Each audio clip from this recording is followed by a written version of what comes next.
Good evening and welcome to the Monday, July 13th, 2026 meeting of the Common Council. The meeting is hereby called to order. At this time, I would like to ask Pastor Warner Swopes to come forward with our invocation tonight. So if you please stand and remain standing for our pledge. Let's pray. Father God, we thank you that we can come here today before you. We ask that you will just continue to help us to remember the things that you've done for this city and be faithful in trusting you for the things that you're going to do for this city and look forward to the things that you'll do in the future. And we thank you for this council and their faithfulness to serve. In Jesus' name, amen. Pledge allegiance to the flag of the United States of America and to the republic for which it stands, one nation, under God, indivisible, with liberty and justice for all. Mrs. Williams, will you please call roll? John Badger. Present. Jonathan Collier. Present. Bill Deckard II. Present. Josh Barron. Present. Susie Lips. Present. Ben Mahan. Present. Ann Miller. Present. Mayor, we have a quorum. Thank you.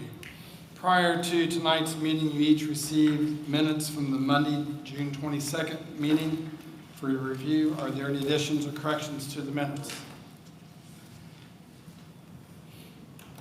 I move we accept the minutes. Second.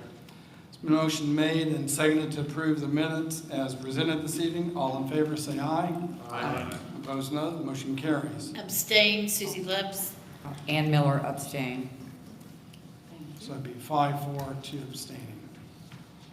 Also, prior to tonight's meeting, you received copies of the claims to review. Are there any questions or comments on the claims? Yes, I have one, Mayor. On page 16 of the docket, there was two charges, one for Indiana Appraisal LLC, appraisal for $600, and another one for Appraisal Express LLC for $650 for appraisal for Tulip Drive. That is a drive that we will be taking in as a city street, and we had to get the appraisals in order to do that. Okay, so it's not a city street right now? It's actually Pine Drive. It's off of Tulip, but Yeah, it's not Tulip, yeah, it's, right. goes back to the apartments. To the apartments, okay, I got you. Right. Okay, so it's not officially in the city. Well, it's in the city limits, but we don't own it. Oh, gotcha, okay, It's not in our inventory. okay. With that, I make a motion, we approve the claims as presented. Second.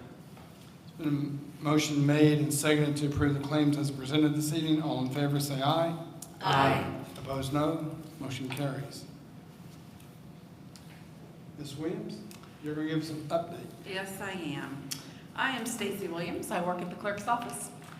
Just to give you a little history about myself, I started with the city back in 2006 working at City Court. And then I started part-time at the clerk treasurer's office in 2013 under Valerie Hubert and went full-time in 2017. So I've been there for a while and now I work for Mr. Merida. This would be a good time to say he's a wonderful boss. At the clerk treasurer's office, I am the accounts receivable clerk, and I also am responsible for bank reconciliations and then a host of other things, details. So tonight I'm going to focus on the solid waste account. So Ben has given us the privilege of presenting each month. You will see a different employee come in and put a little spin on things and kind of give you a little information. So if there's something you want to hear from us, please send us an email and let us know. But I just chose one thing since it's kind of sometimes under the spotlight. I chose solid waste for the first one. So for solid waste, revenue is generated from the environmental fees on utility bills and then customers who visit the transfer station. You have your daily customers who pay with cash or check, and then I have credit customers that I invoice monthly. They come in and they get the amount, and then I send them out once a month an invoice that they pay me the next month. The reports are in your packet. For the first report, this is something that I give to Mr. Dunn every month so he can see what the revenue and the expenditures are. You'll notice credit only and Rumpke are grayed out. That's not in the figure, it's just for information only. This is what the credit customers do, and that's what we pay Rumpke to haul away our trash. And that's the difference at the end, and we do this every year, and I send it to him every month so that he can stay abreast of what's going on. The next report is it's a newer report. It's just something we've been tracking so that we can see what percentage of customers are paying with cash. We are talking about going cashless, so he just was curious as to what the actual percentage is of people paying and how they pay. So that's what we do, and every day I tally that, and then I give him that report as well. So the next report is a report we do for IDEM. Ben files it quarterly, and you'll see I've given you 2026. It's 2 pages. January, each month is broken down. This tells you the type of waste that is brought into the transfer station and what goes out, and then it also tells you the tonnage. At the bottom, it says how many days we were open that month for the transfer station. And then the last report is just what, through the years, from 2018 to present, what our tonnage has been inbound and outbound, and then obviously for this year, it's just the first 6 months. So does anybody have any questions on those reports? I know I went a little fast because we're running late, but if you have any questions, I'd be happy to answer them. So from looking at this graph, it looks like the revenues peaked in 2023 and have steadily gone down. Is that correct?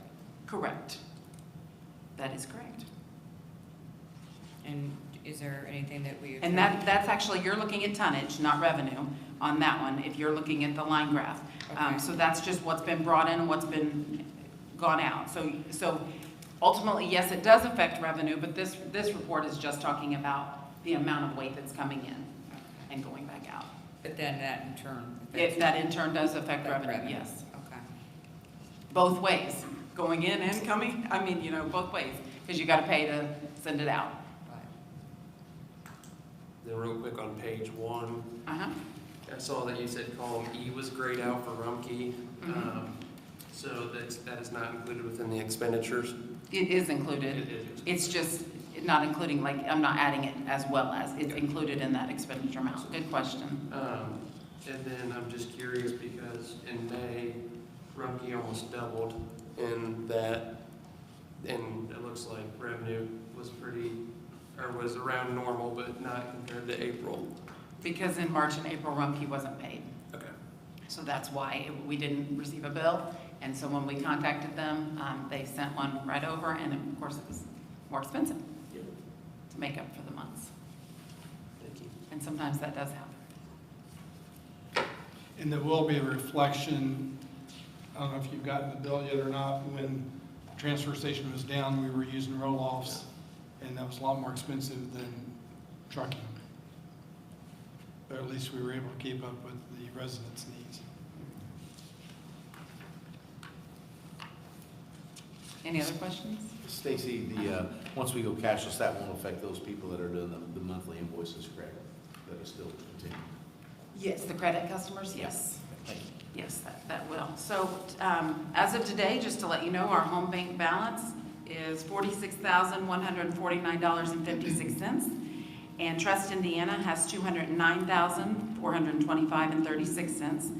For those of you that don't know, Trust Indiana is where we put money to make more interest. It stays in that, it's that same solid waste money, but we just get more interest if we move it, if you're not using it. And then, as a reminder, in 10 months, the fee for single-family units increases to $22 on May 1st, 2027, for ordinance 2024-1878. That was something you guys all decided. It's currently at 20, so that'll be the last increase, and it'll stay there until you make another decision. So that covers everything I have, but if you have any further questions, I can answer, or I can find out if I don't know. That for that trust account, that can come from all sorts of things, but I know when we were doing the budget proposals, does that come from the capital improvements that are not used via departments here? A majority of it, or just kind You of? mean what we put in? Correct, yeah. Correct, Okay. yes. And how much was that again? I'm sorry. In the Trust Indiana, for that account, is $209,425.36. So we're always moving money to make money on our money, which is why when he sends out that interest and he gives you that update, that's why that has grown so much, is because he knows how to invest our money. He does a great job with that. Again, getting brownie points. Yeah. And to kind of piggyback on Stacy's report on the transfer station, Mr. Dunn and Mr. Lane went to Rumpke's operation in Bloomington last week and got a lot of good ideas. They are cashless down there. They gave us some recommendations on how to do our scales, how to do our office, and it was very helpful. So hopefully we're going to talk with Mr. Swan tonight and talk about getting some designs made up and get that bid out. So hopefully we'll have close to, by the time we get ready to build this, we'll have close to $275,000 so we can pay cash for it. It'll make a huge difference up there at the transfer station. And Mr. Dunn, goal is still to be kind of by the end of the year to get that at least moving. I hope to. It could go into next year. Just Gotcha. depends how quickly we can pull it together. We could, at the next council, share some pictures with them if they'd like to see what we're envisioning. Yeah. But it's going to take, we need a new scale. We need a new scale office. The trailer that we're using is just horrible. So the best thing to do is put it out of its misery. So we're going to have probably a 12 by 14 little building, and there'll be a restroom in it. It'll be very nice, very professional. We're going to have cameras in it, around it, and it'll all be on our property. Now, when you were talking about that, about encroaching on one of the neighbors, what part of that section was encroaching? Which neighbor? It was actually where our scale is right now. We're probably on them a couple of feet. Are we? Okay. So we're gonna get off their property, and there's actually two sides to that story, Phil. I'd be happy to share with you sometime. But there actually Rose Street. Drive or street continues, even though there's no street there. We have an easement for a road. We could extend that road, and then that would kind of negate a lot of that issue. But we're going to be a good neighbor. We're going to move it, and we'll be good. Thank you. Yeah. Mac, how are we notifying new customers of the trash service? And when they sign up for their utility bill to the water, how do we notify them if they receive trash? I know there was two people in my district that were using waste management. I talked to one of them. It's like, I didn't know. So I'm just curious to how we are communicating that. They didn't know that we picked up trash? Well, what we probably ought to do is talk to the ladies' utility office, just make sure that they reiterate, this I mean, is. it's probably not like that in every city. We do have a good, with bulk Ben, trash. we've actually had some that they want to have a big bin. They want to have something that's like commercial, and so they know they're paying the Yeah. sanitation fee, but silly, but, I was just curious on how we were communicating that. yeah, well, I'm surprised you're not aware of it. But- One, you know, I can understand, but two, I mean, it says it on the building. sometimes you gotta put a big And their neighbors should put it there. fluorescent sheet in there, you know, I don't- Okay. Yeah, we'll talk to the ladies and make sure. just at least during the initial. If you want me to go talk to him, I'll go talk to No, him. I mean, I think it's fine. I was just curious how we do that during the initial, you know, onboarding, you know, if we make that clear or not. Possibly what we can do is with new customers that come in that just have a piece of paper, this is what's going to be on your utility bill and this is what it's for. Yeah, Because some people, again, it was a couple of years ago, yeah, there's 5 things on it. A couple of years ago, a lady said her hydrant in front of her house had a bag over it, it was out of service, so she didn't want to pay for that. So we explained to her, it's kind of like an HOA, we all share in that expense. But we can do a better job over there. just to show you what our rates are paying, what is it, $20 now a month. I get Jack's trash service, because I live right outside the city. It's $27 a month. There's no bulk, there's no brush, you get 1 can, that's it, for $27. So, I think our residents are really getting a good value. I agree. And I know we the talked about brush. not picking bulk every week, but I just think it makes a world of difference in terms of the city. Yes, sir. So, any other questions for Stacy? Nice job, Stacy. Thank you. Thank you, Mrs. It was so much fun.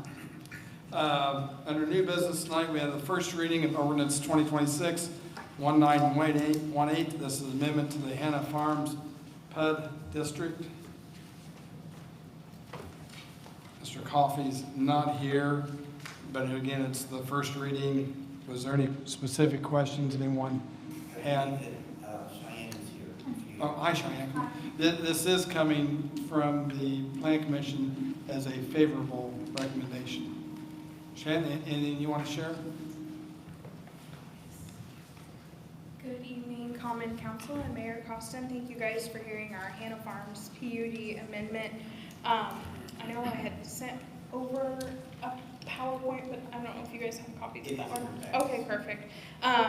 Just wanted to explain very briefly what we are proposing here and to give a little bit of background if, like myself, you guys maybe were not involved in the Hannah Farms original PUD approval. So the Hannah Farms, if you go to the first page in the packet, just shows the location of the Hannah Farms residential neighborhood in context of the city of Martinsville on Artesian Avenue. Hannah Farms PUD was approved in late 2021 by the Common Council, and in 2024 we came forward with a PUD amendment. Once we solidified the home builder, Arbor Homes, they brought forth a new product line that they were hoping to bring to Martinsville, and some of the square footage requirements in the original Hannah Farms PUD did not match some of those smaller home products they were hoping to offer with that new product line. We came to Mayor Costin and city staff to discuss how we could change that PUD to get some smaller square footages and then offer something up to the city in exchange for that. So in exchange, there were some additional masonry requirements that were agreed upon as part of the first PUD amendment, and then additionally there was additional landscaping that is all irrigated along Artesian Avenue. That amendment was approved in 2024, and the crux of the issue that we are trying to correct here tonight is in that on page 3, section 7.11, lots 1, 134 through 142. Those lots were required to have a 360 brick wainscot just up to the bottom of the first window around all of those homes. The idea I think that the city had was that all homes that back up onto Artesian Avenue would have that brick.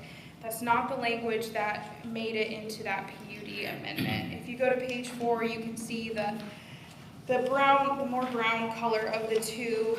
Lot 1 is that first lot at the southern entrance, and then lots 134 through 142 are all the brown homes that back up to Artesian Avenue. But the city's goal was to have the homes on that small cul-de-sac of the more goldenrod color also have that 360 brick wrap.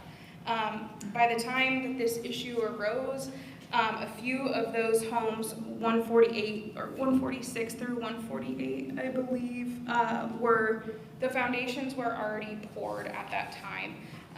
Now, Four Star is not a home builder, but it's my understanding that when a foundation is poured, if there's going to be brick on the home, there has to be a brick ledge that's poured as part of the foundation to support that brick. So those foundations had already been poured, and when working with city staff and Mayor Costa to try to remedy this without ripping foundations that had already been poured out of the ground, we came to an agreement here with the proposed PUD amendment number 2 that's on page 5. So in addition to the text, there's also some exhibits that are going to be included in the recorded PUD amendment, just to make sure there's no confusion on either party of what's being agreed to in terms of masonry. So those 3 lots on that cul-de-sac that foundations had not been poured yet, those will have that 360 brick wainscot. And then additionally, Four Star has agreed to do some additional plantings on those homes that already have their foundations poured to give an additional buffer to the Artesian Avenue view shed. And then if you go to page 6, that has our just the highlighted lots that are being agreed to have that additional brick wainscot. And that exhibit will be in the recorded PUD. Page 7 has Exhibit C, which is the additional landscaping that Four Star has agreed to install to help buffering those lots that don't have that masonry requirement. And then on page 8 is just a 3D rendering of that landscape plan. We tried to choose plants that would keep vegetation all year long, so that buffering and screening would be there at all times instead of just during the spring and summer.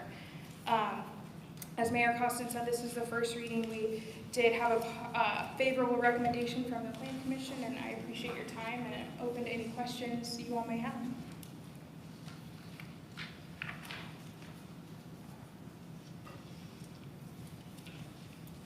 If there's no questions for Cheyenne, then again, this is the first reading, so we'll put it on the agenda for the July 27th meeting for a second reading and consideration. Thank you.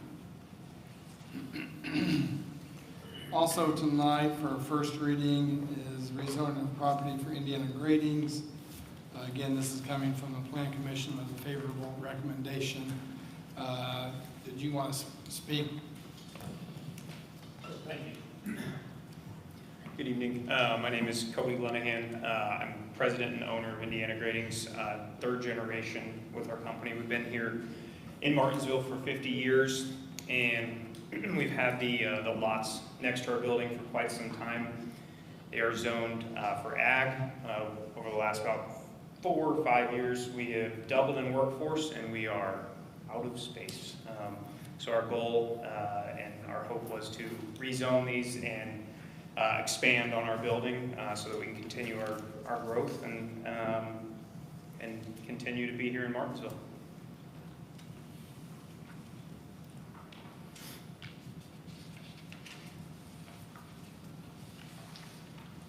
What is the expansion are you planning on in that area? What is it, you said? Yes. So it will be basically a storage building. So right now, all of our material and our fabrication work is all done under one building. Our goal is to remove all of our stock and stored material, put it in that warehouse, and then allow more room in our current building for more fabrication. So there isn't actually any fabrication, any cutting, any work done. It will just be a storage building. Yep. Thank you. Thank you. Any other questions? If not, then again, this is the first reading, no actions required, so we'll put this on the agenda for the 27th. Thank you. Thank you. Any comments from the council this evening? Do have one quick one.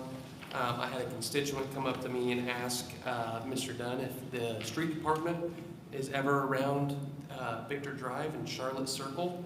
The storm drains there, I think they've been asked if they could just do a clean on them if the street department's ever around there. There's some good flooding over there whenever we have some rain, so Sure. thank you, very much appreciate it. And I have a couple things. I would first like to thank the city of Martinsville and the clerk's office for your show of support following the death of my mother. Thank you very much, I appreciate it. And then also I would like to know if there's a possibility that the property owner of the retention pond across from Chili's and Texas Corral can be contacted about posting no swimming or fishing signs. There was a family that was fishing there last night, and and there was a little boy with them, and it was very, I was scared. So I talked to Ben. He said that was a private owner who owned that property. And I'm gonna make my public service announcements that please put life jackets on your little ones. If you guys are, I know it's hot, I know we go by water, but those little ones need, a lot of little ones are not good swimmers, and they need life jackets. But again, it was just kind of one of those deals. I'm pulling out of Chili's and I look up and there's a family of 4 fishing. Oh, okay. So again, I kind of looked around for signage, did not see any. So, to those people, I'm sure that, it's like, oh, open. We can have Mr. Downey address that. Thank you. Any other? That pond, it's that retention, it's supposed to be retention, not detention pond. It never was supposed to hold water. It was never intended to hold water. But the water table, when they went down, is so shallow there. That's why there's water in that. Okay. It should be dry, but shoulda, woulda, shoulda, coulda. Right. It does right. hold water, it has water. Right. And I just, with that family right there, it was just such a safety concern. We'll get on it. That's all. Thank you. Anyone from community want to say anything? If not, the next regular meeting of the Common Council will be on Monday, July 27th, 7 o'clock, here in the council chambers. We are adjourned. Thank you, council. Okay.